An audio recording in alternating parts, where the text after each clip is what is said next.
Inflation అది పెరిగిన తర్వాత గ్రోత్ స్లో డౌన్ అయిపోతే దాన్ని స్టాగ్ఫ్లేషన్ అంటాం. అయితే ఇండియాకి బిగ్గెస్ట్ ప్రాబ్లం నేను అనేది ఏంటంటే అమెరికన్ టారిఫ్స్ వలన కాదు, అమెరికన్ ఎకానమీ కుంగిపోవటం ప్రాబ్లం మనకి. ఎందుకంటే అవునన్నా కాదన్నా America is the largest economy in the world. దాని ఇంపాక్ట్ అన్నమాట గ్లోబల్ ఎకానమీస్ అన్నిటిపైన కూడా రిపిల్ ఎఫెక్ట్ ఉంటుంది ఖచ్చితంగా. అందుకని చెప్పేసి అన్నమాట దానికి జలుబు చేసిందంటే మనం తుమ్మటం కూడా ఖాయమే. అందుకని చెప్పేసి అమెరికన్ ఎకానమీ ఏ విధంగా షేప్ అవుతుంది, ఈ టారిఫ్ వార్ ఎక్కడికి దారి తీసి అమెరికా ఎకానమీ గనక కుంగిపోవటం అంటూ మొదలైతే గనక ఆర్ రెసెషన్ దిశగా అన్నమాట వెళ్తే నేను అనుకోవటం that will be a bigger effect than tariffs on country like India అని చెప్పేసి క్లియర్ గా. స్టాక్ మార్కెట్స్ పడిపోవడం కూడా దాని ఎఫెక్టేనా? దాని ఎఫెక్టే కదా. ఎందుకంటే మార్కెట్స్ ఒకటి గుర్తుంచుకోవాలండి, గ్లోబల్లీ స్టాక్ మార్కెట్స్ అనిశ్చితిని లైక్ చేయవు, అన్సర్టినిటీని అస్సలు లైక్ చేయవు. ఎప్పుడైతే ఈ ట్రేడ్ వార్ అంటూ మొదలయ్యి ఒక గ్లోబల్ అన్సర్టినిటీ అనేది తెర మీదకి వస్తే మనం చూసాం. ఫస్ట్ ఏ అసెట్ క్లాస్ పెరిగింది వెంకటకృష్ణ గారు? బంగారం. అవును. ఎక్కడికి వెళ్ళిపోయింది బంగారం? ఇవాళ $3,160 వెళ్ళిపోయింది అవున్స్ ఆల్రెడీ. అండ్ గ్లోబల్ రిపోర్ట్స్ అన్ని కూడా 3,300 3,500 మధ్యలోకి వెళ్ళినా కూడా సర్ప్రైజ్ కాకూడదని అంటున్నారు. మన దగ్గరే 94,000 అయిపోయింది. అవును. అంటే క్లియర్ కట్ గా ఈ అనిశ్చితికి భయపడుతున్నారు గ్లోబల్లీ ఇన్వెస్టర్స్ అంటానికి నిదర్శనం అదే కదా. స్టాక్ మార్కెట్ వాలటిలిటీ అనే అది ఓన్లీ 1 పాయింట్, బట్ వేరే అసెట్ క్లాసెస్ పెరగటము అనేది క్లియర్లీ ఇండికేషన్ అన్నమాట. ఇది చాలా వర్స్ట్ ఎఫెక్ట్ అనే ఉంటుందని. అయితే ఇవాళ నైట్ ఈయన చేసే అనౌన్స్మెంట్ ముందు ఇందాకే వాల్ స్ట్రీట్ జర్నల్లో ఒక న్యూస్ బ్రేక్ వచ్చింది. మరి అది నిజం అవుతుందా కాదా అనేది చూడాలి.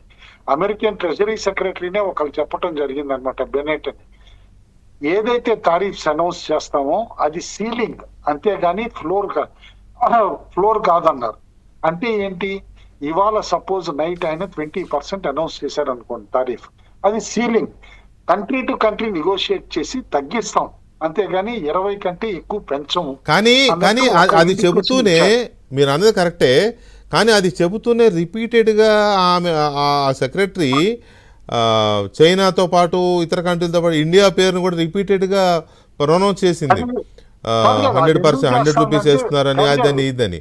సో వాళ్ళ దృష్టిలో ఇండియా కూడా ఒక ట్రేడ్ రైవల్ గా కనబడుతున్నట్టు అనిపించింది చూస్తే.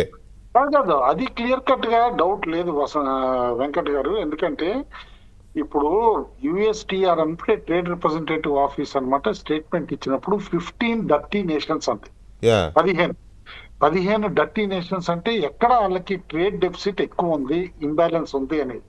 ఆ 15 లో ఇండియా ఉంది, డెఫినెట్ గా ఉంది. ఇండియా కూడా ఉంది. కాబట్టి మిగతా కంట్రీస్ తో పాటు లైక్ మెక్సికో ఉంది, చిన్న కంట్రీస్ లో ఐర్లాండ్ లాంటివి కూడా ఉన్నాయి, జర్మనీ ఉంది, తైవాన్ ఉంది, సౌత్ కొరియా ఉంది, కెనడా ఉంది, మెక్సికో ఉంది, థాయిలాండ్ ఉంది, ఇట్లా మలేషియా కూడా ఉందన్నమాట. ఇట్లాంటి కంట్రీస్ ఆ 15 డర్టీ లిస్ట్ లో ఉంది. కాబట్టి మన పేరు తీసుకోవాలి. మన పేరు తీసుకోకుండా వాళ్ళు ఉండలేరు కదా మనం. అందుకని చెప్పేసి ఏదో మోడీ గారు ట్రంప్ గారు మిత్రులు కాబట్టి తీసుకోరంటానికి అక్కడ ఇండిపెండెంట్ గా ఆఫీసెస్ వాళ్ళ కమెంటరీ వాళ్ళు ఇస్తానే ఉంటాయి. బట్ ఓన్లీ థింగ్ నేను అనేది ఏంటంటే మాత్రం పర్సనల్ ఫ్రెండ్షిప్ ఎట్లా ఉన్నా కూడా నేను అనుకోవటం మాత్రం టారిఫ్స్ దగ్గర ఒక యూనిఫార్మిటీ అనేది ట్రంప్ మెయింటైన్ చేస్తారు across the world countries. Otherwise he would not take a risk of exempting 1 country or exempting 2 countries. ఇది అనమాట. ఎందుకంటే ఆ ఇంబ్యాలెన్స్ మళ్ళా ఆయనకే దెబ్బ కొడుతుంది తిరిగి.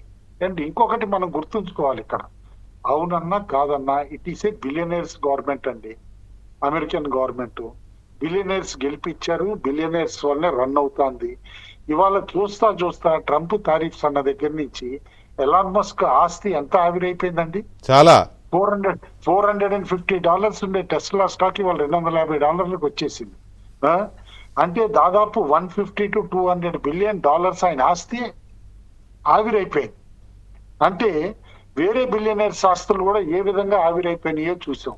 సరే, రెండో పక్కన డాలర్ అనే కాకుండా క్రిప్టో అని ఎన్ని కంట్రీస్ క్రిప్టో కరెన్సీని యాక్సెప్ట్ చేసినాయి?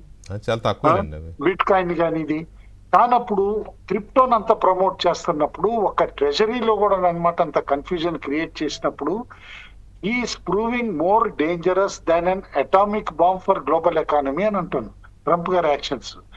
ఎక్కడో అణుబాంబులేసి డిస్ట్రక్షన్ చేసే కంటే ఈ ట్రేడ్ వార్ తోటి ఎక్కువ డిస్ట్రక్షన్ డిఫరెంట్ కంట్రీస్ లో అవుతుందా అనే అనుమానాలు వస్తున్నాయి, ఎక్కడికి దారి తీస్తాయని.